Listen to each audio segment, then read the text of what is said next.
चलिए, जय हिंद दोस्तों। आप लोग बढ़िया होंगे, उम्मीद है आप लोग स्वस्थ होंगे, तंदुरुस्त होंगे। तो चलिए हम लोग अपनी पॉलिटी वाली क्लास को आगे बढ़ाते हुए हम लोग 206 आर्टिकल तक पढ़ चुके थे, तो आगे हम लोग आर्टिकल नंबर 207 से पढ़ने वाले हैं। तो चलिए हम लोग क्लास को सेशन को शुरू करते हैं। आप लोग को अच्छा लगता है सेशन तो आप लाइक करें, शेयर कीजिए, और आप लोग कमेंट करके बता भी सकते हैं कि भाई किस चीज़ में दिक्कत पर है, क्या चीज़ आप लोग को किस टॉपिक पे वीडियो चाहिए। आर्टिकल के अलावा और भी चीज़ पे अगर आपको वीडियो चाहिए तो आप लोग बोलिएगा, बना देंगे। उस पर हम आप ही की सेवा के लिए उपलब्ध है। तो चलिए हम लोग क्लास को शुरू करते हैं। आप लोग को अगर समझ में नहीं आता है तो आप लोग भी कमेंट कर सकते हैं कि कैसे इसका आर्टिकल नहीं समझ में आ रहा है, याद कैसे करें। आप लोग याद करने के लिए हम इतना बता रहे हैं कि आप पूरे शब्द को नहीं देखिए, मेन टॉपिक को देखिए। जैसे आर्टिकल नंबर 214 में हाईकोर्ट का गठन है, तो हाईकोर्ट का गठन सिर्फ गठन याद कीजिए। हाईकोर्ट का गठन ऐसे नहीं कि हाईकोर्ट का गठन का प्रावधान है संसद करेगी, प्रत्येक राज्य में हाईकोर्ट नहीं है, ऐसा मतलब पूरा डिटेल में आप लोग याद करिएगा तो फिर लंबा वीडियो हो जाएगा और आपको बताने में, आपको याद भी करने में दिक्कत होगी। तो आप शॉर्ट याद कीजिए, सीधे याद कीजिए कि 214 में हाईकोर्ट का गठन है, 215 में हाईकोर्ट का एक अभिलेख न्यायालय, सीधे अभिलेख न्यायालय, हाईकोर्ट अभिलेख न्यायालय, ऐसे याद कीजिए तो जल्दी याद होगा आप लोग को। तो जिससे आप लोग का अगर तरीका कुछ अलग है तो आप लोग अलग से याद कर सकते हैं। मैं तो ऐसे याद करता हूँ, मिनिमम टॉपिक को पकड़ता हूँ, सिर्फ शब्द को पकड़ता हूँ। अब शब्द को इसमें हाईकोर्ट का गठन शपथ है, इसमें इसमें हाईकोर्ट का गठन है, इसमें शपथ है, इसमें इसमें अभिलेख न्यायालय है, इसमें हाईकोर्ट का गठन, इसमें अभिलेख न्यायालय हाईकोर्ट, इसमें हाईकोर्ट का गठन का प्रावधान संसद करेगी, और इसमें 217 में है कि न्यायाधीशों की नियुक्ति और योग्यता शर्त 217 में। तो ऐसे याद कीजिए, सीधे मेरे टॉपिक याद कीजिए। मैं तो डिटेल बता देता हूँ आपको, क्योंकि मेरा दोस्त कमेंट भी किया था कि इसे चलिए सर को थोड़ा सा और डिटेल बताइएगा तो समझाइएगा तो अच्छा लगेगा। तो चलिए हम लोग अच्छे से और विस्तार से पढ़ते हैं। तो आर्टिकल नंबर 207 में चलते हैं। आर्टिकल नंबर 207 में अभी राज्य का हिस्सा चल रहा है, भाग 6 ही चल रहा है अभी, 152 से लेकर 237 तक है। तो 237 तक राज्य का ही पार्ट चलेगा अभी। तो 207 में क्या था, 206 में क्या था, 206 में था कि ये था अंतिम विनियोग एवं लेखा अनुदान, राज्य का अंतिम विनियोग एवं लेखा अनुदान था 206 में। और 207 में है कि 207 में है कि राज्य के वित्त विषय से संबंधित विशेष नियम, जो आर्टिकल 119 में था केंद्र में, और आर्टिकल नंबर 207 कहाँ है, राज्य में है। तो वित्त विषय से संबंधित विशेष नियम, अगर कुछ नियम बनाने हैं वित्त विषय से तो आर्टिकल नंबर 207 के तहत राज्य बनाएगी, और आर्टिकल नंबर 119 के तहत केंद्र बनाएगी, वो अपना संसद में, ये अपना विधानमंडल में बनाएगी। तो आर्टिकल नंबर 207 में क्या है, राज्य वित्त विषय से संबंधित विशेष नियम, राज्य वित्त विषय से संबंधित, राज्य वित्त विषय, राज्य वित्त विषय से संबंधित, विषय से संबंधित विशेष नियम, विशेष नियम। आप लोग को एक बार कठिनाई होगी याद करने में, लेकिन आप लोग एक बार याद कर लीजिएगा ना, तो फिर इस चार्ट को आप दीवार पे चिपका सकते हैं 1 से लेकर 100 तक, फिर 200 300 ऐसे करके। तो आप लोग को फटाफट एक बार रिवीजन कर लीजिएगा तो पूरा आर्टिकल याद हो जाएगा। आज कोई ऐसा एग्जाम नहीं है जहाँ आर्टिकल नहीं पूछे जा रहे हैं। बिहार दरोगा में 3-4 आर्टिकल पूछे थे, बीपीएससी एडीओ में था 4 आर्टिकल। तो हर एग्जाम में, बिहार के एग्जाम में तो और ही, जहाँ जीके का पोर्शन ज़्यादा है वहाँ आर्टिकल 2-3 मिल ही जाते हैं, डायरेक्ट या इनडायरेक्ट कैसे ही मिल ही जाते हैं।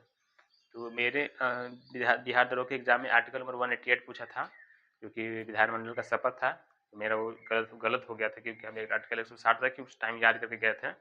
तो तब से मैं मना लिया था कि पूरा आर्टिकल हम याद करके जाएंगे 1 से लेकर 395 तक, और इसको रोज 10 मिनट टाइम देंगे रिकॉल करने के लिए, 10 मिनट में पूरा रिकॉल हो जाएगा, तो कोई बड़ी बात नहीं है। तो चलिए हम लोग क्लास को आगे चलते हैं। 207 में क्या है, राज्य वित्त विषय से संबंधित विशेष नियम, यही केंद्र में कितना है, केंद्र में आर्टिकल नंबर कितना है, केंद्र में है 119, ठीक। और 208 में क्या है, इसमें था 119, और इसमें क्या है, राज्य विधानमंडल के कार्यों का संचालन। राज्य विधानमंडल अपने कार्यों को कैसे संचालन करता है, किस नियम से, किस प्रक्रिया से, तो इसमें लिखा गया है विधानमंडल के कार्यों का संचालन एवं प्रक्रिया, विधान मंडल विधानमंडल के कार्यों का संचालन एवं प्रक्रिया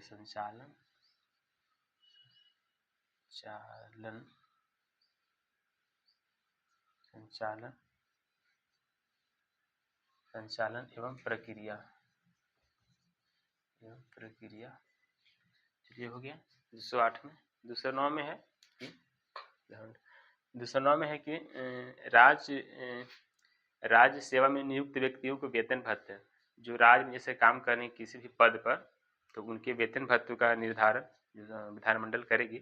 तो आर्टिकल नंबर 209 के तहत है, या तो वेतन देगी या तो वेतन बदलाव करके, जैसे केंद्र में अभी 8वां वेतन लग चुका है, मतलब लगेगा, उसके बाद राज्य लगाएगी। जैसे अभी असम सरकार पहले 8वां वेतन लगा चुकी है, तो वैसे ही राज्य अपना जो सेवा में रखे हुए व्यक्तियों को है उसको वेतन भत्ते का नियम कानून वगैरह, वेतन कितना बढ़ाएगा कितना घटाएगा क्या करेगा उसको देगा कितना, ये सारे आर्टिकल नंबर 219 के तहत है, 209 के तहत है।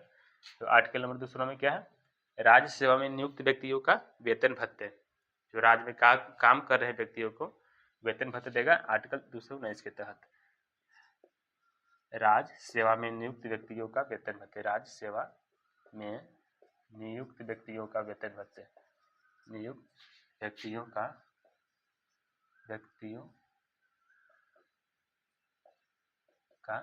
वेतन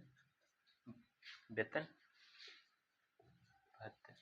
थोड़ा सा वीडियो लंबा होगा क्योंकि मैं स्लो चल रहा हूँ और आप लोग को बता भी रहा हूँ, तो अगर आपको देखना होगा तो अपने मोबाइल में स्पीड को 1.5 या 2 कर दीजिएगा, तो थोड़ा सा आपको वीडियो तेज हो जाएगा, समय बच जाएगा।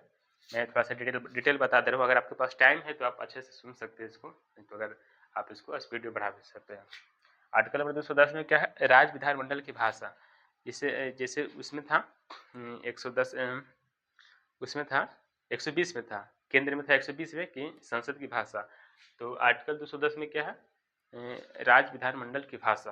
तो भाषा में क्या होगा, जिससे वो हिंदी का उपयोग कर सकता है, लेकिन नेसेसरी नहीं कि वो हिंदी का उपयोग करके और दूसरे भाषा का उपयोग नहीं कर सकता है, वो कर सकता है क्योंकि उनको अधिकार है। हिंदी को नेसेसरी कि उपयोग करना ही है, लेकिन हिंदी के अलावा भी, जैसे कोर्ट की भाषा 148 में है, 348 में क्या है, कोर्ट की भाषा है।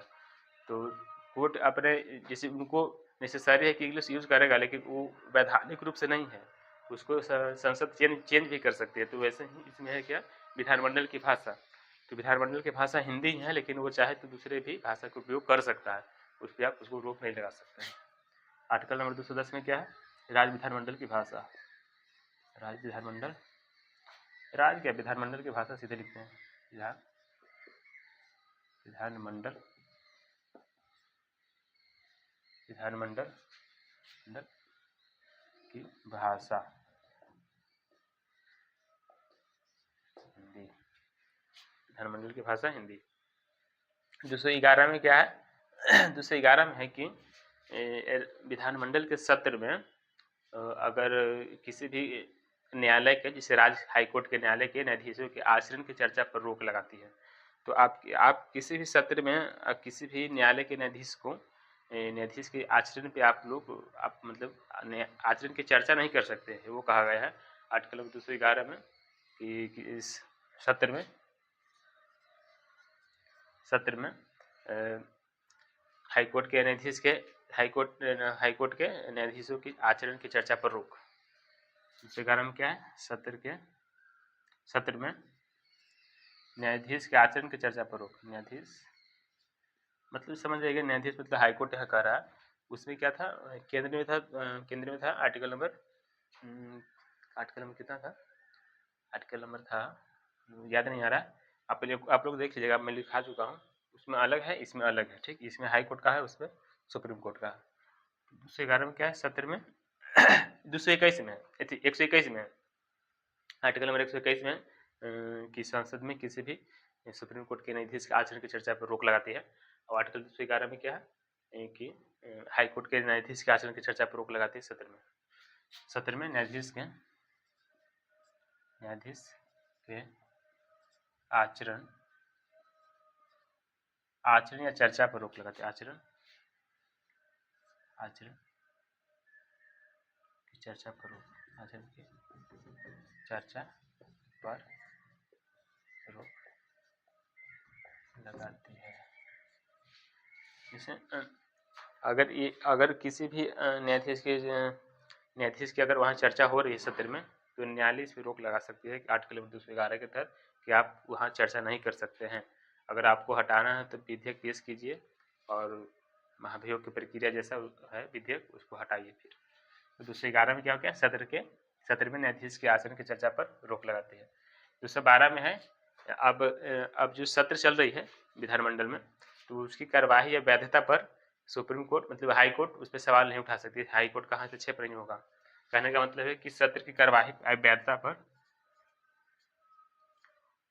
सत्र की कार्यवाही एवं वैधता पर न्यायालय का हस्तक्षेप नहीं। न्यायालय हाईकोर्ट का लिख सकते हैं यहाँ पर, न्यायालय हाईकोर्ट का हस्तक्षेप नहीं।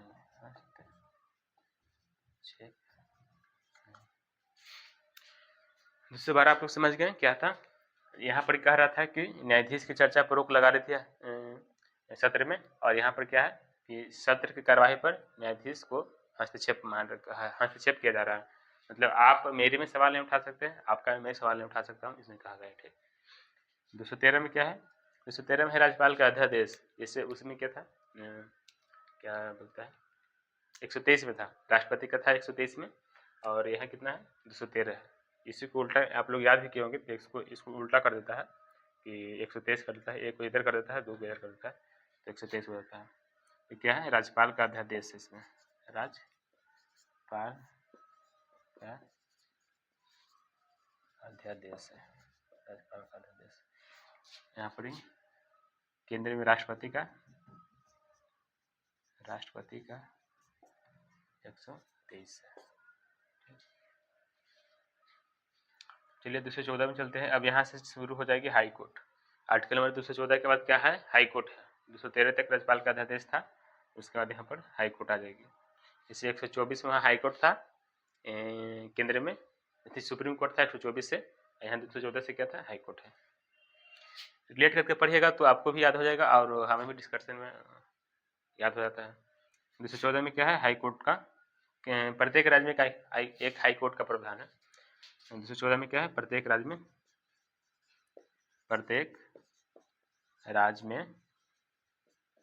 एक हाई कोर्ट का प्रावधान है। ठीक है, नेसेसरी नहीं है, प्रावधान है सिर्फ। ठीक, नेसेसरी अगर होता तो सारे राज्य में हाई कोर्ट होता है, लेकिन कुछ कुछ राज्य में हाई कोर्ट नहीं, आप लोगों को पता होगा। जैसे यूटी में, तो यूटी में है ही नहीं। जैसे बंगाल का हाई कोर्ट है जो कि अंडमान निकोबार का है, और तमिलनाडु का जो हाई कोर्ट है से है जो लक्षद्वीप का आता है उसमें। तो ऐसे करके हैं, तो प्रावधान सिर्फ किया गया है। और हाई कोर्ट का गठन है वो भंग करेगा तो आर्टिकल 215 में, अभिलेख 216 में है। ठीक, 215 में क्या है, हाई कोर्ट एक अभिलेख न्यायालय है। अभिलेख न्यायालय है। अभिलेख न्यायालय मतलब आप लोग को थोड़ा सा समझा देता हूँ।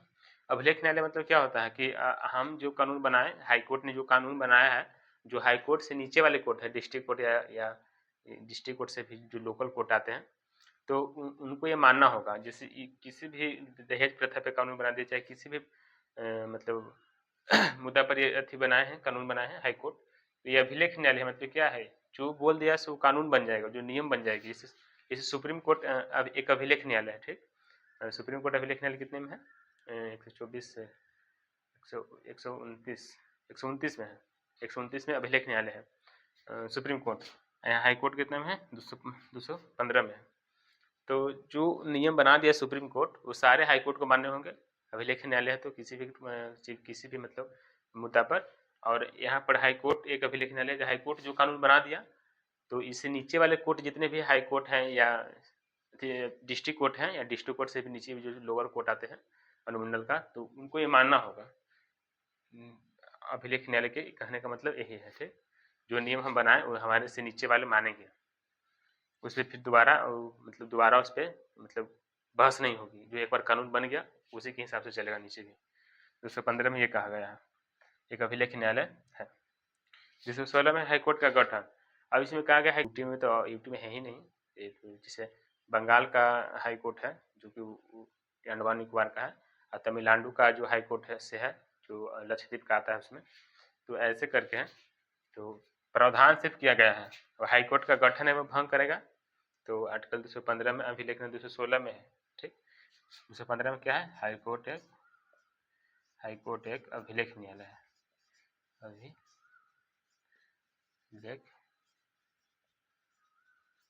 न्यायालय है। अभिलेख न्यायालय मतलब आप लोग को थोड़ा सा समझा देता हूँ। अभिलेख न्यायालय मतलब क्या होता है कि हम जो कानून बनाए, हाईकोर्ट ने जो कानून बनाया है, जो हाईकोर्ट से नीचे वाले कोर्ट है, डिस्ट्रिक्ट कोर्ट या डिस्ट्रिक्ट कोर्ट से भी जो लोकल कोर्ट आते हैं, तो उनको ये मानना होगा। जैसे किसी भी दहेज प्रथा पे कानून बना दिया, चाहे किसी भी मतलब मुद्दा पर ये अथी बनाए हैं, कानून बनाए हैं हाईकोर्ट, तो ये अभिलेख न्यायालय मतलब क्या है, जो बोल दिया सो कानून बन जाएगा, जो नियम बन जाएगी। जैसे सुप्रीम कोर्ट अब एक अभिलेख न्यायालय है, ठीक। सुप्रीम कोर्ट अभिलेख न्यायालय कितने में है, 124 से 129 129 में है, 129 में अभिलेख न्यायालय है सुप्रीम कोर्ट। हाई कोर्ट कितने में है, 215 में है। तो जो नियम बना दिया सुप्रीम कोर्ट वो सारे हाई कोर्ट को मान्य होंगे। अभिलेख न्यायालय है तो किसी भी मतलब मुद्दा पर, और यहाँ पर हाई कोर्ट एक अभिलेख न्यायालय, हाई कोर्ट जो कानून बना दिया, तो इससे नीचे वाले कोर्ट जितने भी हाई कोर्ट हैं या डिस्ट्रिक्ट कोर्ट हैं या डिस्ट्रिक्ट कोर्ट से भी नीचे जो लोअर कोर्ट आते हैं अनुमंडल का, तो उनको ये मानना होगा। अभिलेख न्यायालय के कहने का मतलब यही है, ठीक। जो नियम हम बनाए वो हमारे से नीचे वाले मानेंगे, उस पर फिर दोबारा मतलब दोबारा उस पर मतलब बहस नहीं होगी। जो एक बार कानून बन गया उसी के हिसाब से चलेगा नीचे भी। 215 में ये कहा गया है, एक अभिलेख न्यायालय है। 216 में हाईकोर्ट का गठन। अब इसमें कहा गया हाईकोर्ट का गठन कौन करेगी, संसद करेगी। तो संसद करेगी, अगर वहाँ देखेगी कि हाईकोर्ट का गठन करने योग्य है, उतना जनसंख्या है, उतना क्षेत्र उसका है, तभी होगा नेसेसरी। इसमें से प्रावधान किया गया है कि ऐसा होना चाहिए, प्रत्येक राज्य में हाईकोर्ट होनी चाहिए। अगर वहाँ पर जितना एलिजिबिलिटी चाहिए तो उस हिसाब से यहाँ पर कहा गया है। लेकिन यहाँ पर कहा गया है क्या, हाईकोर्ट का गठन कौन करेगा, संसद करेगा। हाईकोर्ट का गठन, ठीक। आर्टिकल नंबर 217 में हाईकोर्ट का गठन करने का किसके पास अधिकार है, संसद के पास है, संसद के पास है, ठीक। संसद के पास हाईकोर्ट का गठन संसद के पास है। चलिए 217 में चलते हैं। हाईकोर्ट के न्यायाधीशों की नियुक्ति, योग्यता एवं शर्तें। जिस भी न्यायाधीश की नियुक्ति अगर हाईकोर्ट में होती है तो क्या योग्यता है, क्या एलिजिबिलिटी है, क्या शर्तें हैं, ये सारे प्रक्रिया इसमें लिखे गए हैं। अलग से आर्टिकल इसमें नहीं है, इसी में सारे लिखा गया है कि योग्यता, शर्तें और एलिजिबिलिटी चाहिए न्यायाधीशों को। तो इसमें क्या लिखा है, हाईकोर्ट के न्यायाधीशों की नियुक्ति, हाईकोर्ट के न्यायाधीशों की नियुक्ति, योग्यता एवं शर्तें, क्या क्या कंडीशन है, ये सारे इसमें शॉर्ट लिस्ट किया गया है इस आर्टिकल में 217 के तहत। तो चलिए हम लोग 207 से लेकर 217 तक पढ़ लिए हैं, 10 आर्टिकल पढ़ लिए हैं। एक 217 में है, एक दो आर्टिकल में और लिखवा देता हूँ कि आप लोग को 15 आर्टिकल की मैं बोला था कि 15 आर्टिकल एक दिन पढ़ाऊंगा, कि जल्द से जल्द आप लोग का ये खत्म हो। इसके बाद मैं राष्ट्रपति पे, राज्यपाल पे और ऐसे टॉपिक पे लेके आऊँगा जो इम्पोर्टेंट है, प्रधानमंत्री पे, संसद पे, तो मैं लेके आऊँगा। तो हम लोग 217 आर्टिकल तक पढ़ चुके हैं। तो 218 में क्या है, आर्टिकल नंबर 218 में क्या है, आर्टिकल नंबर 218 में है कि यहाँ पर क्या है, हाईकोर्ट के न्यायाधीश की योग्यता, शर्त है। 218 में है न्यायाधीशों को हटाने की प्रक्रिया। न्यायाधीशों को हाईकोर्ट के, हम आप लोग को उसमें ही बताए थे सुप्रीम कोर्ट वाले में भी, हटाने की प्रक्रिया को महाभियोग के द्वारा होता है। लेकिन महाभियोग नहीं रहता है, महाभियोग जैसा ही रहता है, महाभियोग सिर्फ राष्ट्रपति पे लगता है। और किसी पे नहीं लगता है। तो महाभियोग जैसा रहता है। अगर क्वेश्चन पूछता है कि महाभियोग से किसे किसे हटा सकते हैं और उसमें ऑप्शन देगा राष्ट्रपति, सुप्रीम कोर्ट का न्यायाधीश, हाई कोर्ट का न्यायाधीश, तो ऐसे सिर्फ उसमें राष्ट्रपति मारिएगा, क्योंकि सिर्फ राष्ट्रपति को महाभियोग से हटा सकता है। लेकिन महाभियोग जैसा प्रक्रिया है तो ये दोनों में लागू होती है। ठीक, प्योर महाभियोग कहेगा तो सिर्फ राष्ट्रपति में। हाईकोर्ट के न्यायाधीश को हटाने की प्रक्रिया, न्यायाधीश को हटाने की प्रक्रिया महाभियोग जैसा। ठीक, महाभियोग जैसा, क्योंकि महाभियोग कहाँ से लिया गया है? राष्ट्रपति पर महाभियोग अमेरिका से लिया गया है, राष्ट्रपति पर महाभियोग। आर्टिकल नंबर 219 चलते हैं।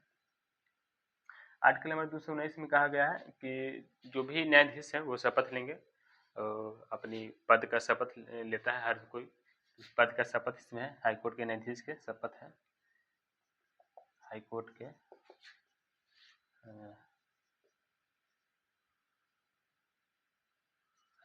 न्यायाधीशों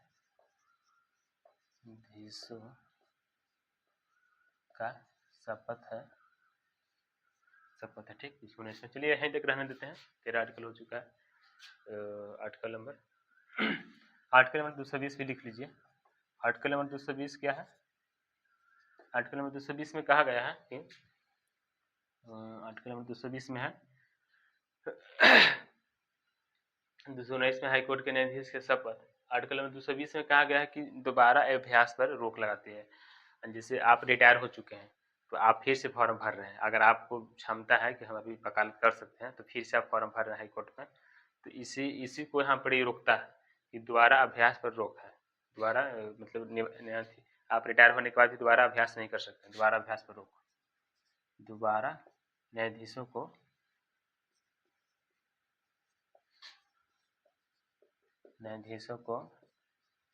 दोबारा अभ्यास पर रोक लगाती है। आप ऐसा नहीं कि अभी रिटायर हो गया फिर से कोर्ट में चले गए वकालत करने, तो उस पर रोक लगाती है। जब कोर्ट बुलाएगी तब आपको जाना है, वो भी आर्टिकल में पढ़ाऊंगा अभी। जैसे आर्टिकल नंबर 24 के ए में है सेवानिवृत्त न्यायाधीशों की नियुक्ति कार्यवाहक के रूप में अस्थायी रूप से। तो जब आपको बुलाया जाएगा तब आपको जाना है, ऐसे नहीं आप फॉर्म भर दे चल गए आप रिटायर होने के बाद भी। जब आपको बुलाया जाएगा तब, जैसे अगर न्यायाधीशों की वहाँ पर ज़रूरत है तो सेवानिवृत्त न्यायाधीशों की भी ले सकता है। तो आर्टिकल नंबर 224 के ए है। आगे हम लोग कल पढ़ने वाले हैं अब, और हम लोग यहीं रहने वाले हैं यहीं तक। तो चलिए, अगर आप लोग को अच्छा लगता है सेशन को तो दोस्तों के पास भेजिए। अच्छा से लोग ये आप लोग नोट भी कर सकते हैं। ठीक, अगर मेरे पास डिटेल बोर्ड होगा भविष्य में तो उस पर अच्छा से पढ़ाऊँगा डिटेल में। तो अगर आपको अच्छा लगता है तो सब्सक्राइब कर दें और लाइक भी करें और शेयर भी कर दें। इस भाई को सपोर्ट कीजिए कि आप लोग इतनी अच्छे क्लास लाए। अगर आप लोग सब्सक्राइब कर दीजिएगा तो जो भी नोटिफिकेशन रहेगा आपके पास पहुंच जाएगा तुरंत। तो ठीक है, जय हिंद दोस्तों, अगले वीडियो में मिलते हैं हम लोग। अगर किसी प्रकार का अगर इसमें गलत हो रहा है पढ़ाने में तो आप लोग छोटे भाई की तरफ से माफ़ी कर दीजिएगा, क्योंकि मैं अपना तरफ से पूरा कंटेंट देने का कोशिश कर रहा हूँ कि जो भी हो सके और अच्छे कंटेंट मिले। तो ठीक है, आप लोग एक बार आर्टिकल पढ़ लिए तो फिर दोबारा आर्टिकल नहीं पढ़ना पड़े, मैं वो सोच रहा हूँ। तो ठीक है, जय हिंद दोस्तों, अगले क्लास में मिलते हैं।